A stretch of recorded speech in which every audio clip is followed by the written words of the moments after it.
Every white person in this room in In this country, we think that the only Americans are the ones who live in the contiguous 48 states of the United States. Americans are everybody from the very north tip of Canada to the very southern tip of South America.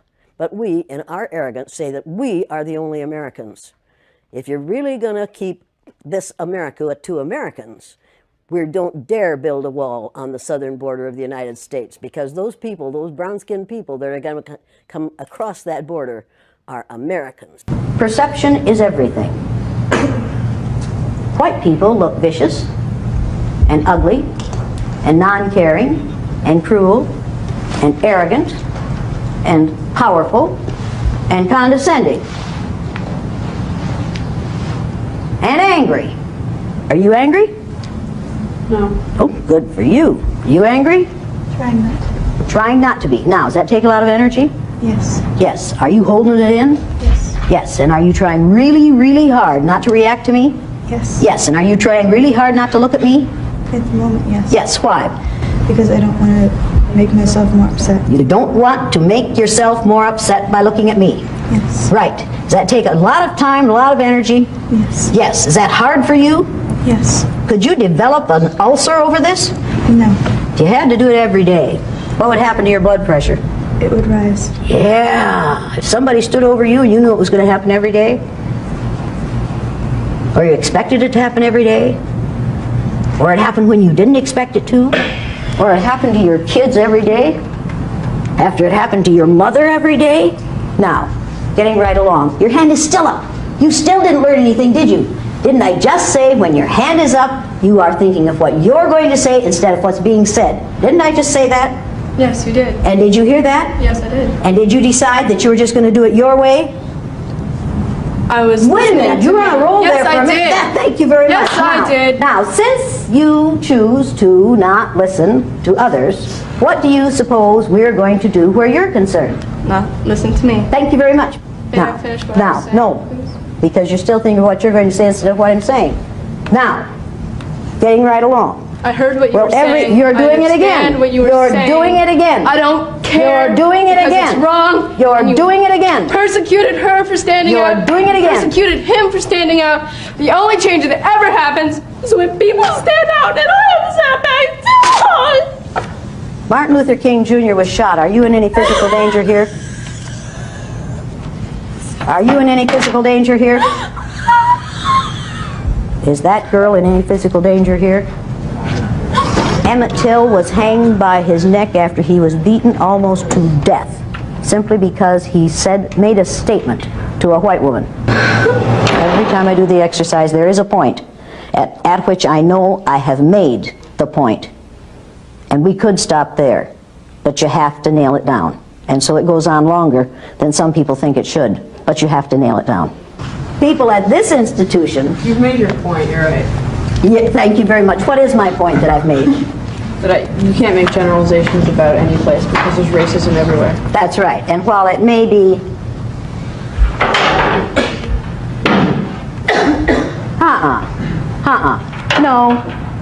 No. You don't come back in here until you've apologized to every person in this room. Because you just exercised a freedom that none of these people of color have.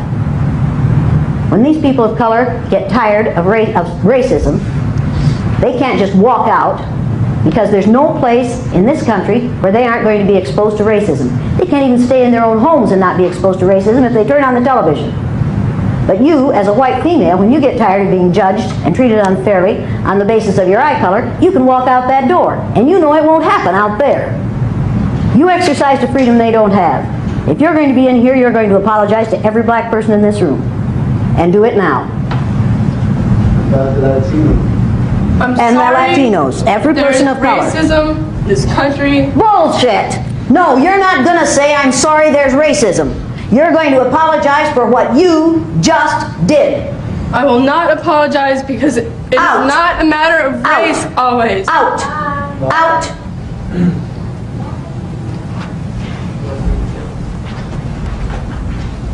Now, is she choosing to leave? Yes. Yes. She could apologize and stay. I won't play the wrong game anymore. The reason that white people were not portrayed as thugs in our white media, and the reason in which riot police were not targeting and responding to these groups as if they are a threat to society, is because in colonial North America, when white people were first invented as a group of humanity, there was an alliance created that linked law enforcement with the presumption and with the privileges associated with whiteness. For example, we know that one of the very first laws passed to assert whiteness on these European laborers was a law that made it illegal for Black people to testify against white people. And in that very first law, it's a great example of this connect made that linked law enforcement from its founding to white supremacy. And so we can, because we have never unpacked this history, because we have never, because we continue to fail to shed light on white supremacy in all its everyday forms, we continue to see white people being seen in these most positive of ways. And so that translates in how white people are treated by law enforcement, how we are described by the news media, etc. Jane Elliott, for 52 years now, 52 years ago, you after the assassination of Dr. Martin Luther King, you produced an exercise that literally has gone around the world and back and has changed the world and perceptions of this world. Speak to us about, in our first interview, which was a radio show interview, actually, about 3 or 4 years ago, you talked about colorism versus white privilege. Can you speak to this concept of white privilege? Yeah, because this concept of white privilege has only been around for about 500 years. You need to realize that before 500 years ago, and before Linnaeus started categorizing people, humans, the way he categorized plants, we didn't have the problem of difference of color, because that was just simply taken for granted. Hello brothers and sisters, welcome back to the channel. I'm hoping that you're doing great from wherever you watch me from. I'm your host and presenter GDX Stories. I find something so interesting that I want us to talk about. For the longest time, we've heard people who defend Black people because at the end of the day, they know the truth. And they know that white people have never been great. But throughout the history, we've seen white people place themselves at a point or at a junction where people believe that they are great and have done a lot of great things. In today's video, I'm inviting Jane Eliot. Jane Eliot is an anti-racist educator. She has been an advocate for Black people.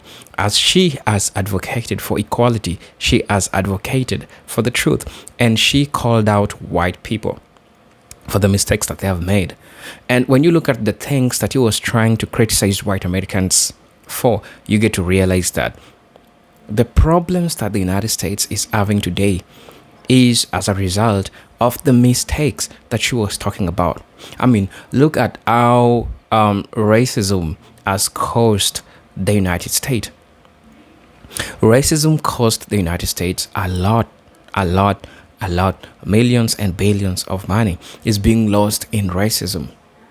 Every problem that the United States is having today, including the choice of the person to vote to, it is because of racism. The problems that we are seeing, the structural problems that are happening until today, you understand are as a result of racism. And so when you understand how all these things happen, you get to realize that Jane Eliot really said the truth. And what she said, she really tried to advocate for the Black community. For the longest time, fingers have been pointed towards Black people. Whenever anything wrong happens, it is always a Black person. That's how we are always, they're always trying to view us. They're always trying to make us feel like we are the ones on the wrong, right? Without thinking that everything, the mistakes, even since inception, before earliest of civilization, people used to live peacefully, but white people started bringing problems. That's slavery, that's colonization, and all these other chaotic things that they have done. And so, brothers and sisters, I want us to watch this video Because today you understand that the United States is crumbling.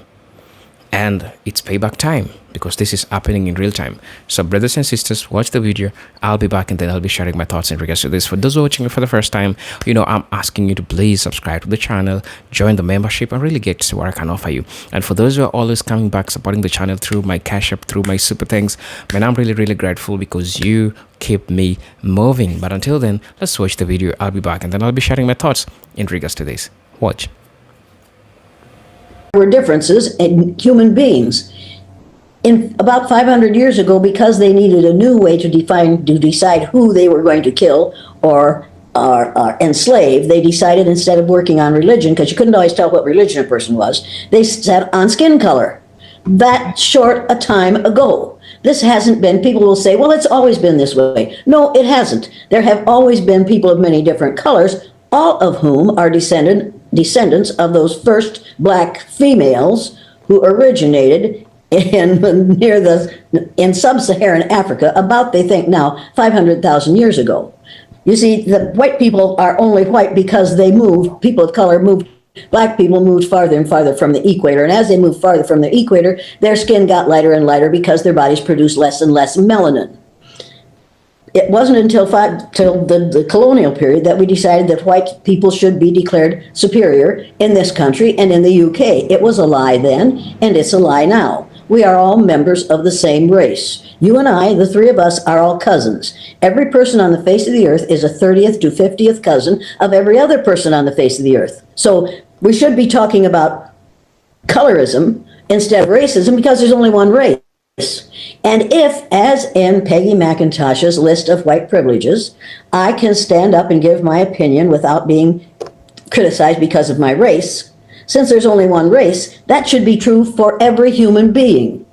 But as long as you think that the skin color makes you better or worse than somebody else, you are ignorant. And it is my job as an educator to lead people out of that ignorance. If I don't accomplish anything else in the rest of my life, I am going to accomplish teaching people that there's only one race, we're all members of it, and what hurts you hurts me, because you're one of my cousins, and I will not tolerate having one of my cousins of another color abused because of some other person's, human beings, ignorance about color, about skin color, which is what it's all about. There's only one race. Now, not everybody agrees with that, and do I care? No. No, you don't. No, absolutely not. Dr. Batalora, please respond. Well, what is there to respond to? You are brilliant. You articulate it so concisely, so clearly, and it is the truth. The truth. Over 99% of the human genome has been identified. There's no gene for these things we call races. Race doesn't exist because race is not biological. That's it, and the whole concept of race as applied to humans, it's inappropriate. We are humanity. We aren't flowers. We aren't plants. We aren't, and people who think, well, you can't, we must be different races, we different species. Well, let me put it this way. You can't cross a cat and a dog and get a dad or a cog. They're two different species. They cannot reproduce with one another. You can mate a person of one color group with a person of another color group and get a beautiful child out of that mating. That means we are all members of the same species. Get over it. It's time for us to look around and realize, for instance, about 3 weeks ago, my ex-daughter-in-law got her DNA, and she did that thing to find out who she is. She thought that she was probably mostly of the Nordic strain. She found out that most of her genetic structure comes from Ireland, England, and 1.6% Nigeria. I laughed loudly. I thought, how wonderful. Didn't you know? Did you not know that in every one of our DNA is a memory of those first black women's DNA? Because that's the way it is. Many people, there are people in this country who will shoot themselves at the thought that they are actually part black. Well, that's the way it is. Get used to it. It's a wonderful thing to know that. Probably, I don't want to be facetious, but we're probably hoping that they would eliminate this thing. What? So the people who might shoot themselves if they found out they were part black, that might be a good thing. I'm not saying that might be necessarily a bad thing. No. You can't educate a dead person. Right. But I mean, okay, let me push back on That's this. why Jane. it doesn't work to try to educate Donald Trump. Let me push back on this, Jane. And I appreciate this, and because in some ways this is preaching to the choir. But there are some people. Look at and I don't want to. I have to go there because it's my show. A lot of the people who voted for Trump, those are probably the people who, if they found out that their ancestry began in Africa, they would probably kill themselves as well. I don't know what that would do to the economics and the population of America, but what do you do for people who just absolutely unequivocally cannot be educated because there's this genetic memory of and socialization of hate for pigmented people? You show them love. You show them Jane Eliot. You show them people who look like them, but who see the world radically differently and who are capable of manifesting love for all of humanity. Look, when Jane and I walk into classrooms, we can open doors. We can't force people through them. We can open them. And even for all of those people that seem to be uneducatable, I don't believe that, because even seeing a model of someone who perceives the world and behaves in the world in a way radically different from their own mindset, that is an education for those people. And it may not transform them in that instant, in that moment, but even in my own life, I remember some things from my first year of college I can even give you a concrete example. So I remember this professor in college, it must have been a psychology class, but she was speaking about being present. I kid you not, Jane Eliot and Philippe Matthews, I had no freaking clue what being present meant. I really didn't. But I have reflected back on that later on in life as I was able to know what being present in the world is. So we are, even when I have my most frustrating days in a classroom or with an audience, I know that I have presented them, even though I didn't see them changing in this moment. I know they've seen something different, and it may not manifest today, but it may manifest tomorrow. Jane Eliot. I do things that people can't walk away from. I tell them, the next time you come up to a traffic signal, the stoplight, and it's red and you have to stop, and there's a big truck beside you, and the trucker's with the motor, so because he's in a hurry, he's on schedule, and you look up at him and smile, he thinks you're smiling at him because you think he's cute. He doesn't realize that you're saying to yourself, Sonny, right now, your life and what you do is being dictated by the invention of a black man. Now, when you tell that to people, to college students, they just howl because they know that when the bicycles, when the Harley Davidson boys come up and they're sitting there wanting to go, and that invention of a black man is telling them whether they can stop or not. And then I say to them, now, here, let's do this. Everybody take off your shoes. Now, put your right shoe on your left foot. Put your left shoe on your right foot. Now, try to take 3 steps. How do you like me now? The last for sewing shoes together mechanically so that you could have a right and a left shoe was invented by a black man. Every time you put your army boots on in the morning, or your motorcycle boots, or your high heels, those 5-inch heels that you have trouble staggering around on, you are enjoying what was produced for you by a black man, Jan Ernst Matzeliger. People go, oh, and I say, now, everybody take a deep breath, and everybody, because now they're afraid of me, so they take a deep breath. 600 people at a time. Knowledge or their permission. It was experiential education. It was giving a child an experience for the purpose of changing their brain. And that's exactly what it does every time I do it. Now, you conducted the same study, not study.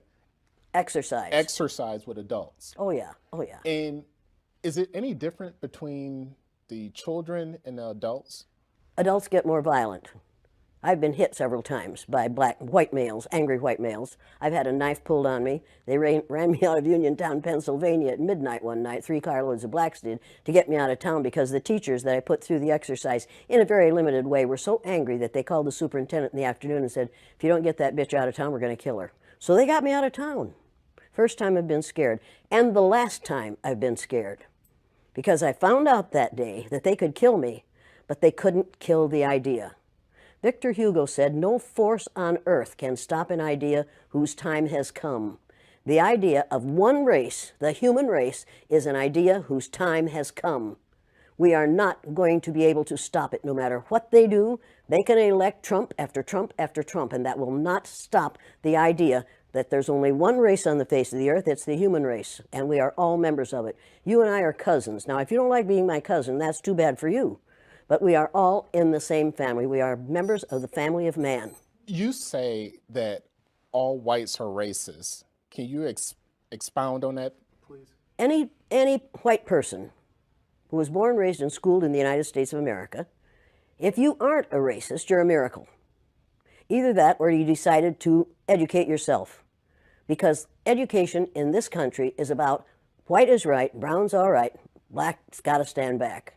Yellow's mellow, but whites, we educate in a way that says that white males have done all the adventures, have made all the adventures, have done all the discovering, have made everything that is good and has been accomplished according to social studies, which is actually anti-social studies, by white males. It's a lie.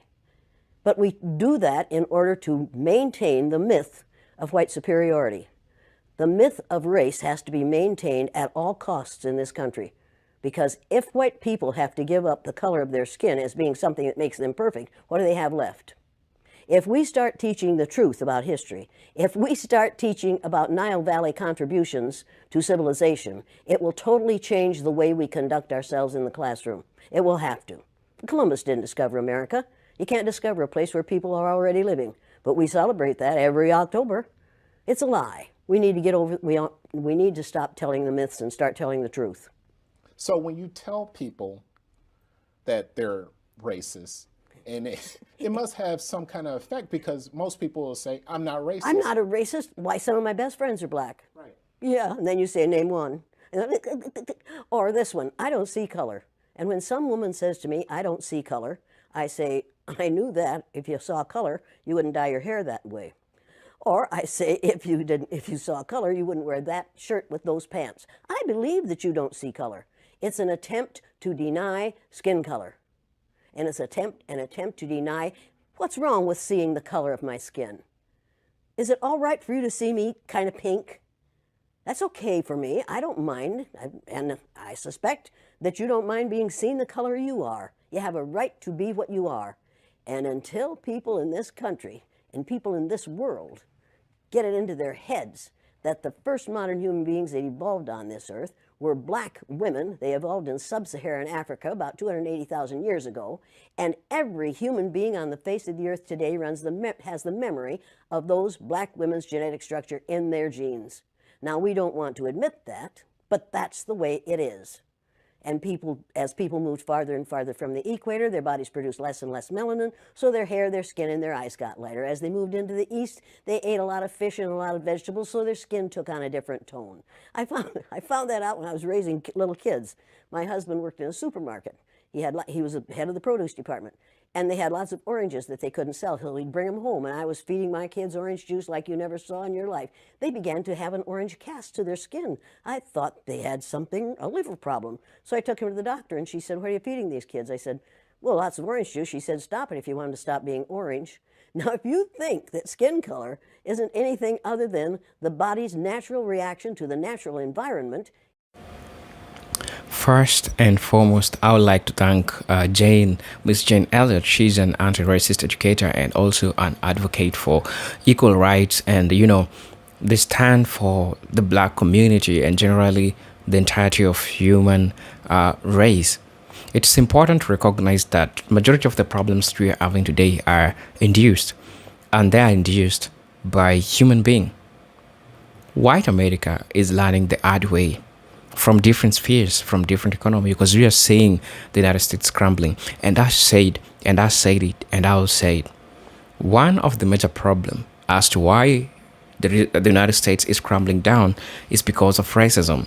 Remember when the elites played you? They played you by telling you that since you're a white person, you are much special as compared to black people. And so they sold you this lie that even the worst of a white person is better than a black person, right? And when you have something like this, you give the elites the platform to grow while you are remaining poor, right? This explains as to why poor white America, poor white people will always vote against themselves. It is because they are indoctrinated onto something that they will never benefit from. They are indoctrinated into whiteness. And then when you ask them, how is whiteness helping you? How is whiteness paying you bills? They can't explain.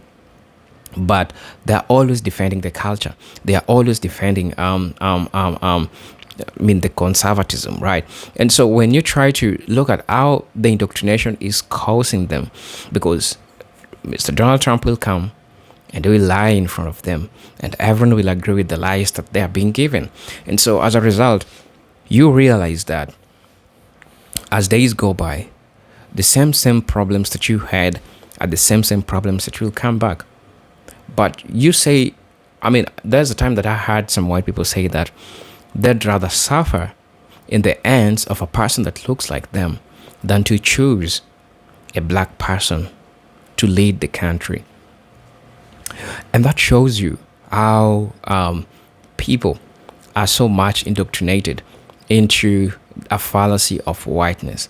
A whiteness is an abstract. It was something which was created. That if you have a lighter skin color, you are much better than a black person. And when we try to use a spectrum, when you try to use, let's say, a microscope, you get to learn that the United States today is crumbling because of the same very, very mistakes.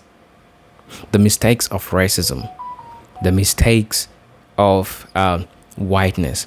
People reasoning because of their race, people making decisions because of their race, not because of their ambitions or not because of what they want. And you understand how these has devastating effects towards those people.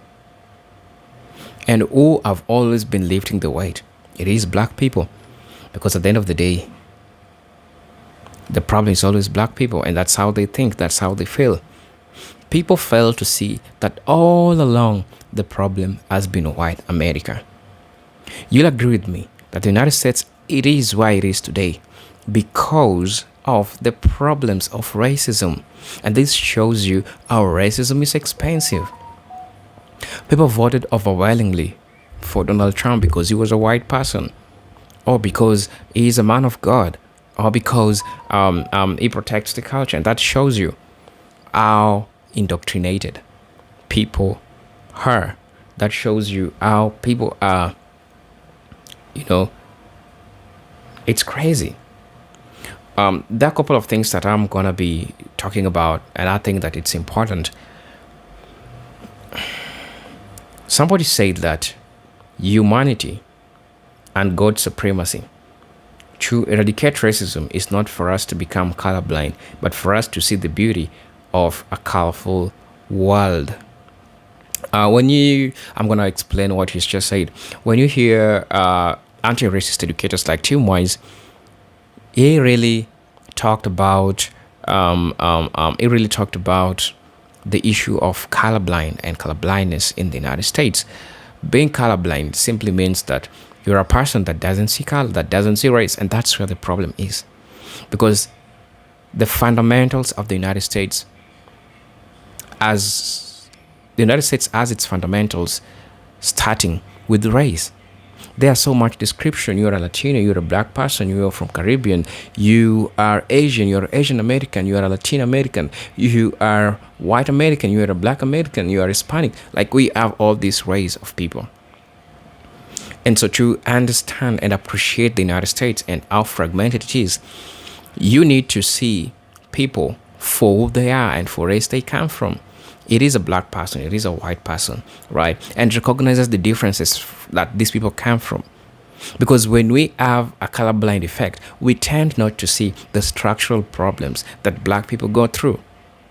And that's where anti-racist educators like Tim Wise will always try to inform you about all these issues. And that's where you find yourself at a pedestal where people keep saying that everything is okay, no one should complain about racism ended a long time ago, oh, I don't see color, and all the stuff.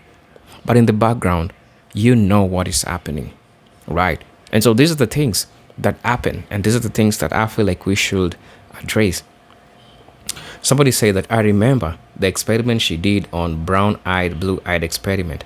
I'm not even going to lie. I was actually scared of it myself. She went absolutely deep on it. Yeah, there's an experiment that she did. Blue eye, brown eye, blue eye, white people, brown eye, black people. And so she made it clear that if you know you had a blue eye, you need to stand. If you know you had a brown eye, you need to sit. And some people came emotional, and I think you also saw part of that experiment that she was trying to do. And this is one of the most known works by Jane Eliot. She has been advocating for black people since the time before the death of was it Malcolm X? Not Malcolm X. I've forgotten his name. So you understand what happens, that people, America, needs to embrace itself because the United States is crumbling because of the decisions that they made. They were wrong decisions, and they are affecting the United States until today. So I don't really know what you feel and think about this. But just let me know what you feel and think about this, because we need to talk about these issues. Somebody said that because they had the idea of having their blood in realizing that they are just a human being with all parts of human family. We are of humanity. As she said before, the human race. Why do you want to stay divided for your fellow man because you have issues with their color? Or just may be jealous and envious of their abilities? Way too often outshine you guys. Let's just enjoy with each other offers to this world that is good and get rid of hate and evil bad. Yeah, please let me know what you think and feel about this video. I'm your host and presenter, Genetic Stories. But until then, let me see you in my next video. Peace, love, and harmony.